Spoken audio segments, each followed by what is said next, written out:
ఓ పిల్లాడు వాళ్ళ నాన్న దగ్గరికి వెళ్ళి అడిగాడు, నాన్న నేను 14 ఏళ్ల వయసు వచ్చింది, ఎలాంటి స్నేహితులను ఎంచుకోవాలి, ఎలాంటి వాళ్ళతో నేను ఉండాలి, ఎలాంటి జీవితాన్ని ఎంచుకోవాలి అని అడిగాడు. తండ్రి చెప్పాడు, నీకు ఒక చిన్న ఎగ్జాంపుల్ ఇస్తాను, ఒక యాక్టివిటీ ఇస్తాను, ఆ పని చేస్తే నీకే అర్థమవుతుంది అన్నాడు. ఏంది నాయన అది అని అడిగాడు. అడగానే తండ్రి ఒక మెరిసే రాయి, అదేం డైమండ్ కాదు, మెరిసే రాయిని ఒకటి ఇచ్చి ఇది తీసుకుపోయి మన ఎల్బీ నగర్ బయట ఉన్న కూరగాయల మార్కెట్ రైతు బజార్ దగ్గర పోయి పట్టుకునిచ్చో, ఎవరితోనూ మాట్లాడకు, ఎవరైనా వచ్చి ఇది అమ్ముతావా అని అడిగితే తల ఊపు, ఎంత అంటారు, 2000 చూపించు బిడ్డ అన్నాడు. వీడు సంతోషంగా రాయి తీసుకుపోయి రైతు బజార్ బయట నుంచున్నాడు. కాసేపటికి ఒక అంకులు వచ్చిండు, బాబు ఇది అమ్ముతావా అన్నాడు. బాబు ఇది అమ్ముతావా అన్నాడు. తల ఊపాడు. ఎంత అన్నాడు. 2000 చూపించాడు. ఓ 200 రూపాయల నేను ఇస్తాను అని చెప్పి అన్నాడు. వీడు ఆగమని నాన్నకు ఫోన్ చేశాడు.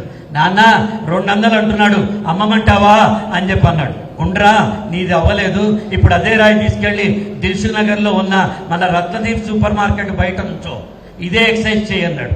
తను అక్కడికి వెళ్ళి దిల్సుఖ్ నగర్ బయట ఉన్న రత్నదీప్ సూపర్ మార్కెట్ దగ్గర నుంచున్నాడు. కాసేపటికి అంకుల్ వచ్చాడు. బాబు ఇది అమ్ముతావా అన్నాడు. తల ఊపాడు.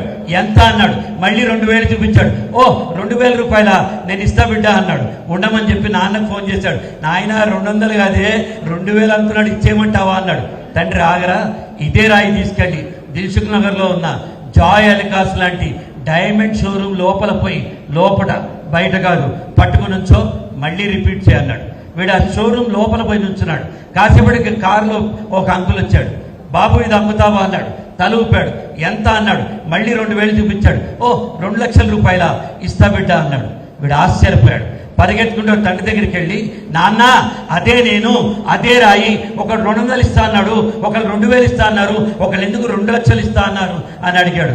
అప్పుడు ఆ తండ్రి చెప్పాడు, అదేరా నిన్ను ప్లేసింగ్ యువర్ సెల్ఫ్ అంటే మంచి పార్టీలో మంచి వ్యక్తుల మధ్య పాజిటివ్ థింకింగ్తో గెలిచే స్థానంలో నువ్వు ఉంటే నీ విలువ 2 లక్షలు అవుతుంది, మీడియాకర్ పీపుల్తో ఉంటే నీ విలువ 2000 అవుతుంది, నువ్వు నెగిటివ్గా ఉంటే నీ విలువ 200 ఉంటుందని. 2 లక్షల రూపాయల విలువైన కార్యకర్తలున్న సుధీర్ గారు అదృష్టవంతులు, గొప్ప నాయకులు. ఎందుకంటే మీరందరే ఆయన బలం. ఒక అక్షరం మామూలుగా ఒక అక్షరంలో ఉంటుంది, అదే అక్షరం ఇంకో అక్షరంతో కలిస్తే అది పదం అవుతుంది, ఒక పదం మరికొన్ని పదాలతో కలిస్తే అది కావ్యం అవుతుంది. అటువంటి కావ్యం సుధీర్ రెడ్డి గారు, అటువంటి అక్షరం మీరందరూ కలిస్తేనే తెలంగాణ అవుతుంది, మీరందరూ కలిస్తేనే బీఆర్ఎస్ అవుతుంది.